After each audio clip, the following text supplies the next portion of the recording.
segundo escreveu Lucas. Evangelho de Jesus Cristo, segundo escreveu Lucas,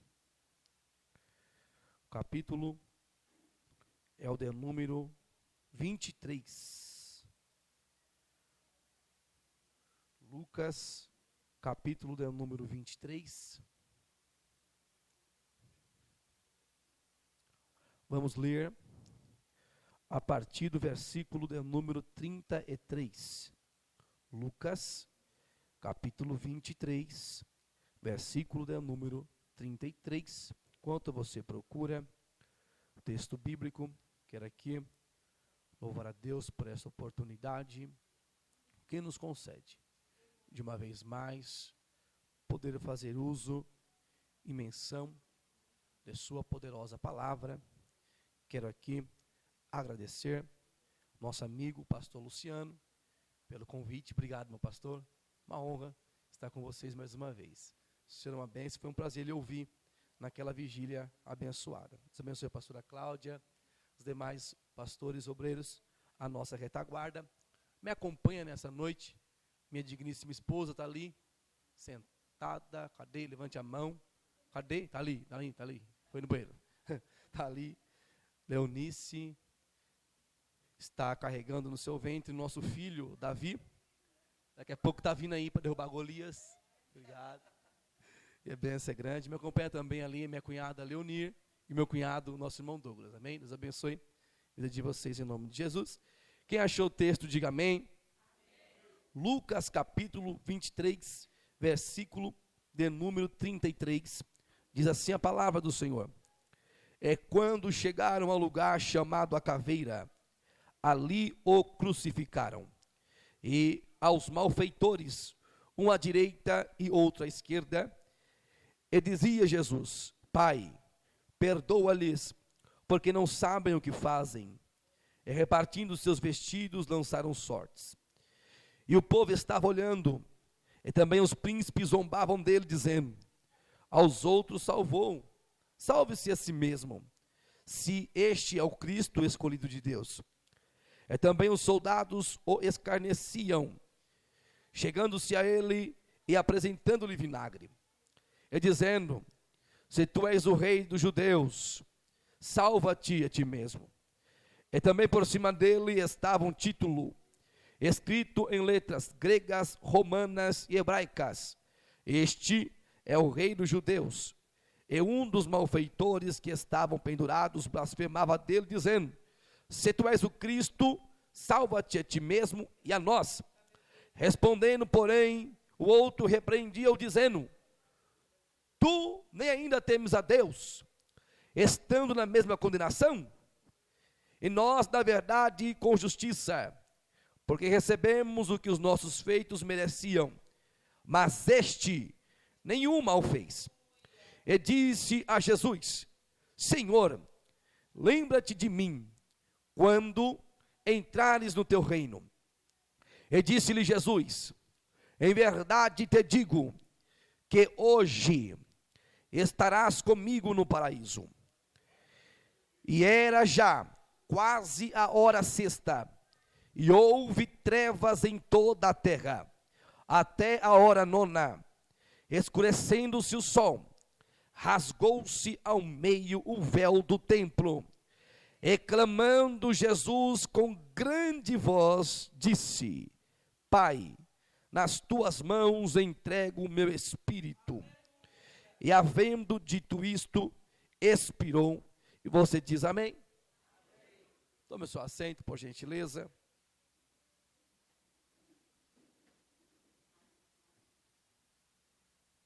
Meus amados e meus queridos irmãos, o anjo Gabriel foi enviado por Deus a uma cidade de Nazaré, a uma virgem prestes a se casar, por nome de Maria. E o anjo Gabriel lhe traz a notícia: salve a agraciada, bendita és tu entre as mulheres. Bendito é o fruto do teu ventre. Ele fala que Maria iria conceber, dar à luz a um filho.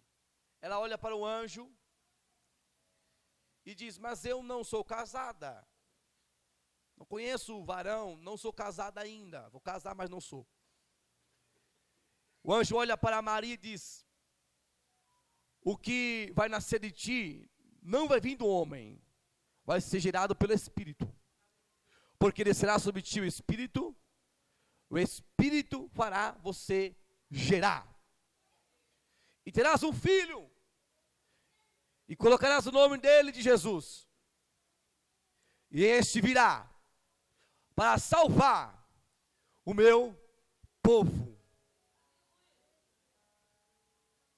Jesus foi posto no ventre de Maria. Ele nasce, cresce em Nazaré, aparece com 12 anos de idade, um certo dia, pregando, ensinando os doutores. Retorna para a sua terra, Nazaré, e passam-se 18 anos. 18 anos da vida de Jesus é desconhecido por nós, pois a Bíblia não nos traz menção a estes 18 anos. Mas só que agora chegou o momento de Jesus se apresentar para todo Israel e para todo mundo. Jesus agora tem 30 anos de idade. João Batista está pregando nas margens do Rio Jordão, e dizendo: arrependei-vos, produzir frutos dignos de arrependimento, sejam batizados para a remissão dos vossos pecados. Aí alguém olha para João e pergunta: João, tu és o Cristo que havia de vir? João olha e diz: eu não sou o Cristo, mas eu vim preparar o caminho para ele. Aí um certo dia, João está batizando no Jordão, quando de repente Cristo aponta lá embaixo. João abre a boca e diz: eis aí o Cordeiro de Deus, que tira o pecado do mundo. Eu batizo com água para arrependimento e remissão, mas ele batizará com o Espírito Santo e com fogo. Jesus se apresenta a João para por ele ser batizado nas águas. Você conhece a história da Bíblia? Jesus foi batizado por João Batista, para que se cumprisse a palavra de Deus. O céu se abriu, a voz ecoou, o Espírito desceu, e Jesus foi cheio do Espírito Santo. Após o batismo, Jesus é conduzido pelo Espírito de Deus, pelo Espírito Santo, aonde? Ao deserto. Ele passa 40 dias no deserto, para ser tentado pelo diabo. Sabe o que eu acho interessante? É que Deus, o Espírito de Deus, o Espírito Santo, ele não conduz ninguém para o deserto vazio, porque Deus sabe das nossas capacidades e da nossa fragilidade. Jesus foi conduzido para o deserto, porque estava cheio do Espírito Santo. Tenha certeza de uma coisa nessa noite: se você está em um deserto, é sinal de que você está cheia do Espírito Santo de Deus. Porque se Deus permite alguém estar no deserto, é porque esta pessoa está cheia da presença do Espírito Santo. Jesus iniciou o seu ministério, que durou 3 anos. 3 anos. Jesus prega no templo, na sinagoga, ensina nas montanhas, cura os enfermos, cegos, surdos, mudos, ressuscita os mortos, purifica os leprosos. Aí alguém olha para Jesus e diz: acabou por aí, Jesus? Não. Ainda vai acontecer um marco na história. Ainda tem algo para acontecer. Porque Jesus não veio só para curar. Jesus não veio somente para ressuscitar os mortos, limpar os leprosos, transformar as vidas. Não. Jesus veio para um plano muito maior. Jesus veio para um plano muito maior. E que plano era este? Plano de salvação. Plano de redenção. Plano de perdão. Plano de reconciliação.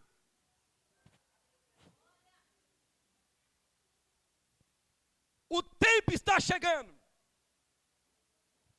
O dia está chegando em que Jesus haveria de ser entregue na mão dos pecadores. Jesus tem 12 discípulos. Um certo dia, Judas Iscariotes ouvia a palavra todo dia, estava com Jesus todo dia, mas não permitiu que a palavra entrasse no seu coração. Aí quem foi que entrou? Foi Satanás. Porque quando o homem não permite a palavra entrar e Deus entrar, quem entra é Satanás. Satanás entrou na vida de Judas, a ponto de Judas se reunir com os principais dos sacerdotes e perguntar: o que vocês querem me dar? Qual valor vocês querem me dar para me entregar a ele? Eu entrego. Vocês querem ele? Quer Jesus? Eu entrego. Eu entrego ele. Qual valor? 30 moedas de prata. Fechou. Aquele que vocês virem eu dar um beijo no rosto, este é, pode prender. Ele faz o pacto da traição. Passou algumas horas. Isto é a quinta-feira. A quinta-feira. Jesus está reunido na mesa com seus discípulos. Na última ceia. Na última Páscoa.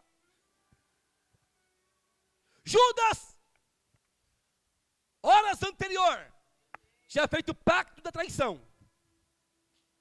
Horas depois, estava na mesa com Jesus. No lado esquerdo, lugar de honra. Sabe por quê? Porque a todo momento, Jesus estava dando chance para Judas se converter. Para todo momento, toda hora, todo instante, Jesus estava dando uma oportunidade para Judas. Lavando os pés de Judas. Só que Judas, eu não quero. Eu não quero. Eu não quero.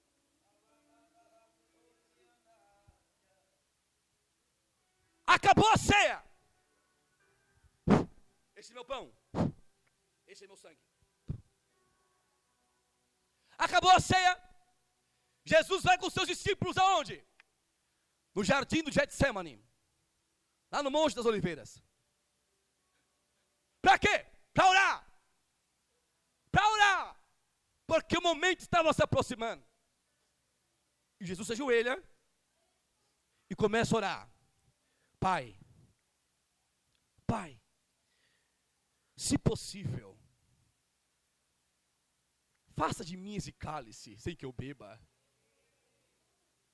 Afasta, Pai. Se possível, afasta, Pai. Aí Deus olha para Jesus e diz: não vou afastar. Jesus olha e diz: todavia não seja feita a minha vontade, mas a tua vontade. Jesus ora por 3 vezes: faça a tua vontade, não a minha vontade. Faça a tua vontade, não a minha vontade. Faça a tua vontade, não a minha vontade. Sabe por que Jesus orou 3 vezes? Jesus não ora para tentar mudar a vontade de Deus. Jesus não ora para tentar mudar os desígnios de Deus. Jesus ora para preparar ele para receber a vontade de Deus. Porque o que Deus determinou está determinado. E muitas vezes temos que parar de orar para tentar mudar a vontade de Deus. Mas temos que orar para preparar a gente para viver a vontade de Deus. A agonia de Jesus foi intensa, pois logo no Getsemane, na prensa, lá na oliveira, no Jardim das Oliveiras, Getsemane, onde prensava a azeitona para extrair o azeite, Jesus foi prensado, foi moído. Lá no Getsemane, Jesus começou a sentir o pecado da humanidade sobre o seu corpo. E Jesus entra em um período terrível de agonia. Jesus sentiu na pele os sintomas de depressão. Sentiu no Getsemane. A agonia de Jesus foi tão grande que acontece com Jesus algo que pela ciência é algo muito difícil de acontecer. Você lê que Lucas vai falar que Jesus suou sangue. Jesus suou sangue. O suar sangue, na medicina, é um evento que se chama hematidrose. O que é a hematidrose? A hematidrose é a vasodilatação dos capilares. Ou seja, a agonia, a pressão que Jesus estava enfrentando foi tão grande, mas tão grande, que os seus vasos capilares se rompem. O sangue escorre juntando com o suor e com as lágrimas, a ponto de Lucas dizer: ele suou sangue. Vamos descer. Quando estão no pé do monte, quem vem? Vem Judas. Dá um beijo, Jesus. Jesus olha para Judas e diz: amigo, o que foi que tu fizeste? Prenderam Jesus. Já pegaram Jesus. Arrastaram Jesus. Para onde?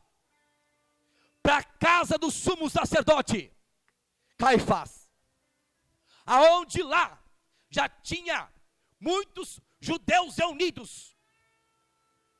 Um montinho de judeus reunidos para fazer acusação contra Jesus.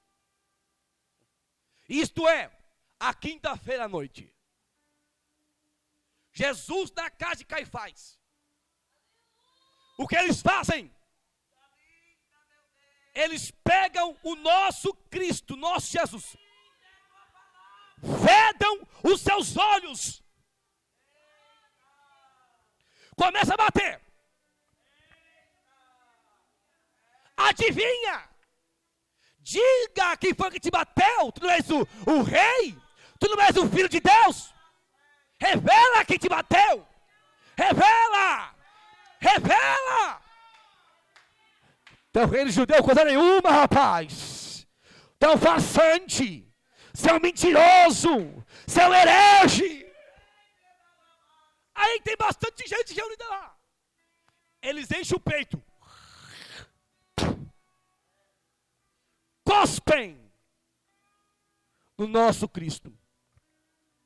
Todos que lá estavam cuspiram. E Jesus nem havia sido julgado ainda. Já estava apanhando. Já estava sendo esbofeteado. Já estava sendo humilhado lá na casa de Caifás. Jesus dormiu preso na quinta-feira, com fome, com sede. Quando foi na sexta-feira pela manhã, eles conduzem Jesus aonde? Até Pôncio Pilatos, governador romano, líder romano, que liderava e regia aquela região. Quando levam Jesus para Pilatos, Pilatos olha e pergunta: tu és o rei dos judeus? Estão dizendo que tu és o rei dos judeus. Tu és? Tu o dizes. Tu o dizes. Pilatos olha, pastor Luciano. Ô pessoal, acho que houve algum erro aqui. Não acho culpa nenhuma nesse homem. Ele é inocente. Ele é inocente. Ô Jesus, tu és o rei dos judeus? Tu o dizes. Tu o dizes. Ele anda.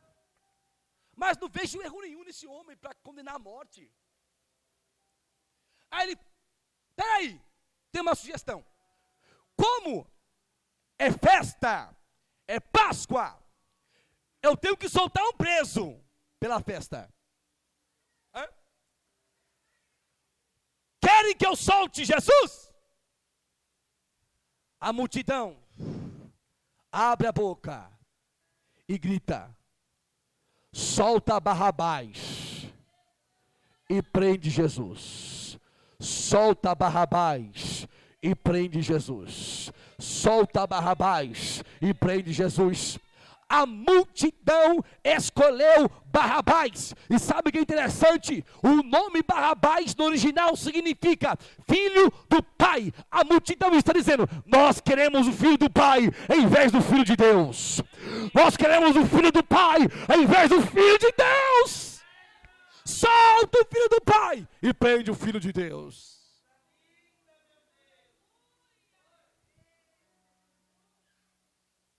Jesus foi condenado à morte,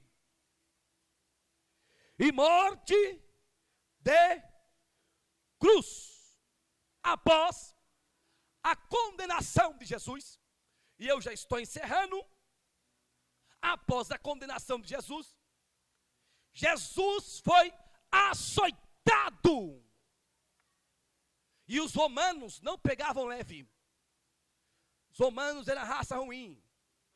Raça ruim.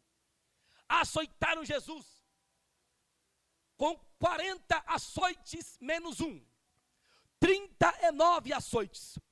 E o instrumento que eles usavam se chamava flagum. E o flagum, flagelação. Como é que era este instrumento? Tinha um cabo curto, cabo pequeno, com tiras grossas de couro cru. Na ponta das tiras existiam ossos de carneiros e esferas de chumbo. O couro cru na pele fazia a pele inchar. E os ossos de carneiro e o chumbo entravam na pele e dilaceravam a pele. Imagina, arrancava pedaços. 39 açoites. quando pegava nas costas de Jesus,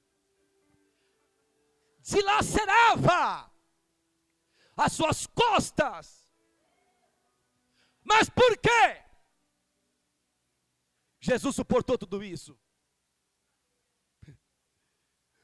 pelos meus e pelos seus pecados. Oh, glória! Ele suportou por amor. Estava sofrendo, mas no fundo estava dizendo: vai valer a pena. Vai valer a pena. Açoitado. Aí, eles pegaram uma capa de escarlata, cobrindo Jesus. E escarlata é de linho. Então imagina, todo machucado, pastor Luciano, cortado, dilacerado suas costas. Eles pegam uma capa de escarlata e colocam. Essa capa gruda no corpo de Jesus. É linho. Eles tecem uma coroa de espinhos.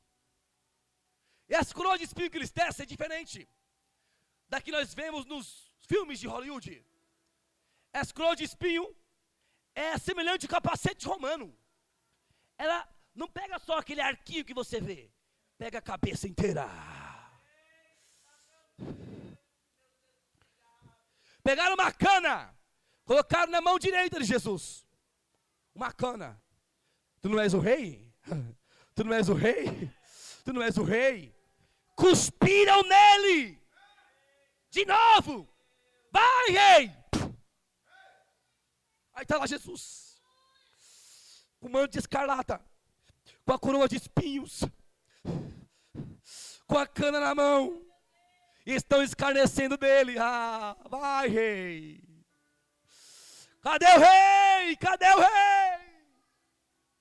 E o rei está lá: eu vou suportar, eu não vou desistir, eu não vou desistir, eu vou suportar. Eles tomam a cana na mão de Jesus, me dá, e bate com a cana na cabeça de Jesus. Para quê? Para fazer os espinhos entrarem na sua cabeça.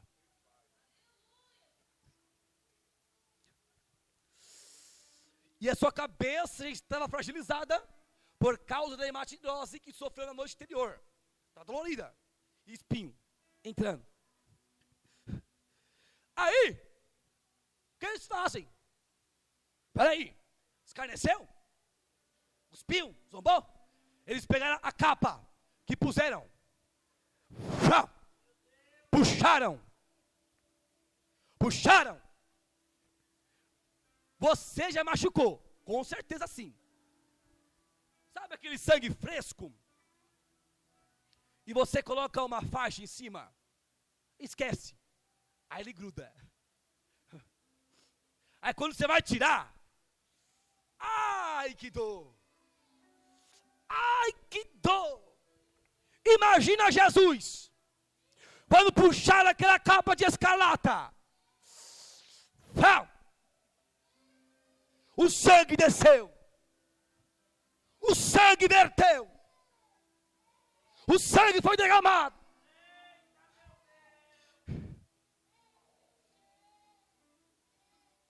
Eles olham para Jesus.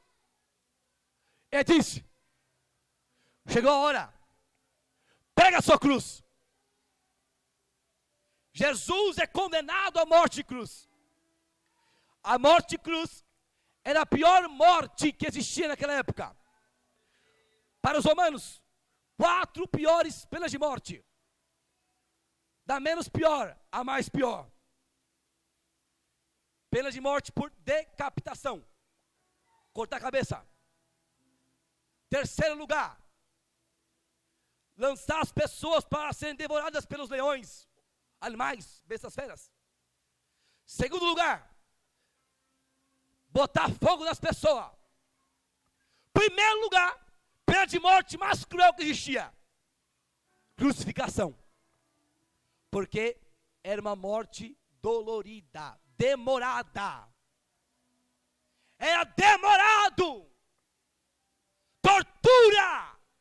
Tortura. A cruz, existiam várias cruzes na época. duas, a cruz humilis, que era a cruz baixa, e a cruz sublimis, que era a cruz alta. A cruz baixa era para a morte rápida, e a cruz alta para a morte demorada. Jesus foi crucificado na cruz alta, para a morte demorada. A cruz existia 2 compartimentos. O primeiro compartimento da cruz se chamava Estipe Crucis, que era o tronco vertical, que ficava fixado no local da crucificação. O segundo compartimento da cruz se chamava patímbulo, que era o tronco horizontal, que era carregado pelo condenado. O condenado carregava somente o tronco horizontal. Aí pegaram o tronco horizontal, que pesava em torno de 50 quilos aproximadamente, colocaram no ombro de Jesus, que estava com fome, com sede, desde a noite anterior, machucado, açoitado, ferido, e disseram: carrega, carrega essa cruz, carrega essa cruz, carrega essa cruz. Ele anda pelas ruas da Palestina, ruas pontiagudas, de pedras calcárias. Estava tão difícil a caminhada de Jesus, que eles obrigam o Zé de Simão, Cirineu, a ajudar Jesus a carregar a cruz. Sabe o que eu acho interessante? Eu estou encerrando. É que Simão Cirineu, ele subiu para ir à festa da Páscoa, para oferecer um cordeiro. Mas só que no meio do caminho, Simão Cirineu teve encontro com o Cordeiro de Deus. Oh glória! Simão sobe para ir para a festa, mas no meio do caminho ele teve encontro com o Cordeiro de Deus, que tira o pecado do mundo. Aí lá vai. Quando chegou no lugar, eles pregam as mãos.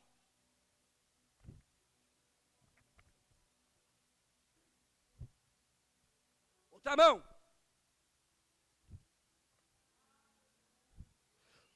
Os pés.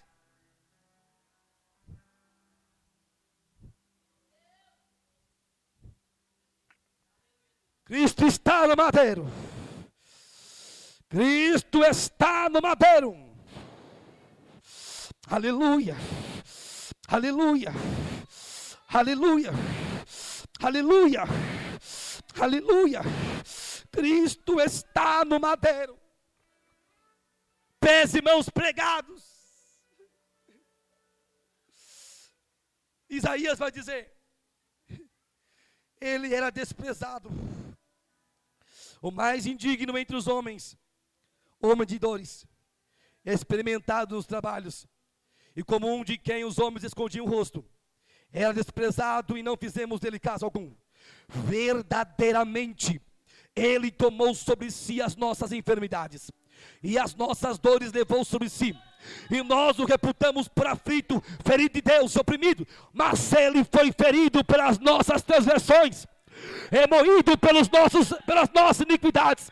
O castigo que nos traz a paz estava sobre ele, e pelas suas pisaduras somos sarados. Oh glória, oh glória, oh glória. Todos nós andávamos desgarrados como ovelha, cada um se desviava pelo seu caminho, mas o Senhor fez cair sobre ele a iniquidade de todos nós. Ele foi oprimido, mas não abriu a sua boca. Como um cordeiro foi levado ao matadouro, e como ovelha muda perante os seus tosqueadores, ele não abriu a sua boca.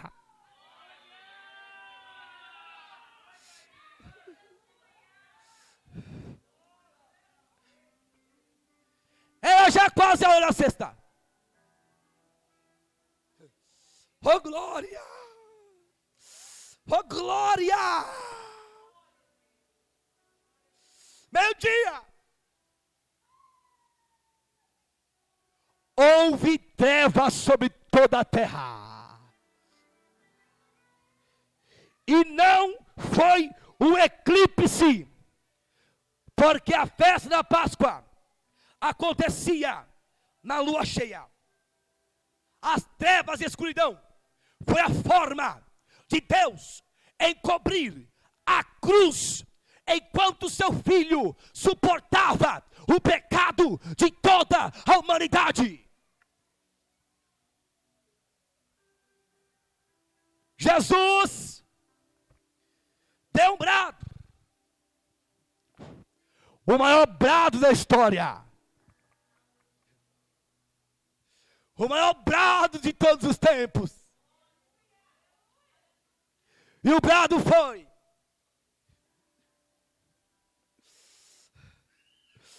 Pai, nas tuas mãos eu entrego o meu espírito. E expirou. Aconteceram, para me encerrar, que meu tempo já foi, 3 eventos na morte de Cristo. Primeiro evento que aconteceu, nós lemos: o véu do templo se rasgou de alto a baixo. Era Cristo dizendo: estou preparando um novo e vivo caminho para o homem. Segundo evento que aconteceu: os mortos ressuscitou. Por quê? Porque a sua morte venceu a morte. Terceiro evento que aconteceu: os mortos só saíram do sepulcro depois que Cristo ressuscitou. Por quê? Porque Cristo é a primícia dos mortos. Para me encerrar, mais 4 minutos eu encerro agora. A Bíblia vai dizer que Jesus morreu na sexta-feira, foi colocado dentro de um sepulcro, escavado numa rocha. Na sexta-feira, passou o sábado, mas quando foi o domingo pela manhã, eu não podia pregar sobre a crucificação, eu não podia pregar sobre o sofrimento e deixar de falar da ressurreição, e deixar de falar do Cristo vivo, e deixar de falar do Cristo ressurreto. Aí foi domingo de manhã, aí lá vai as irmãs lá para o sepulcro para ver: vamos ao corpo. Primeira notícia: a Bíblia vai dizer que a pedra tinha sido removida. Aleluia! Oh glória! A pedra foi removida do sepulcro. Aí ela se aproxima para ver. Vamos ver. Quando as irmãs olham para dentro do sepulcro, a Bíblia vai dizer que o sepulcro estava vazio. Cadê a glória? Perdeu a chance. Vou repetir. Oh glória!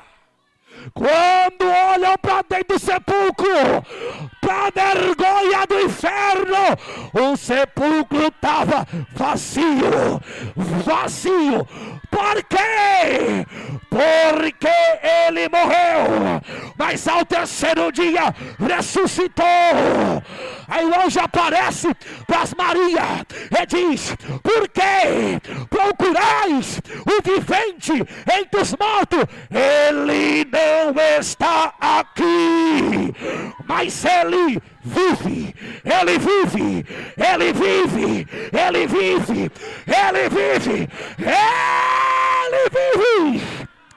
Oh glória!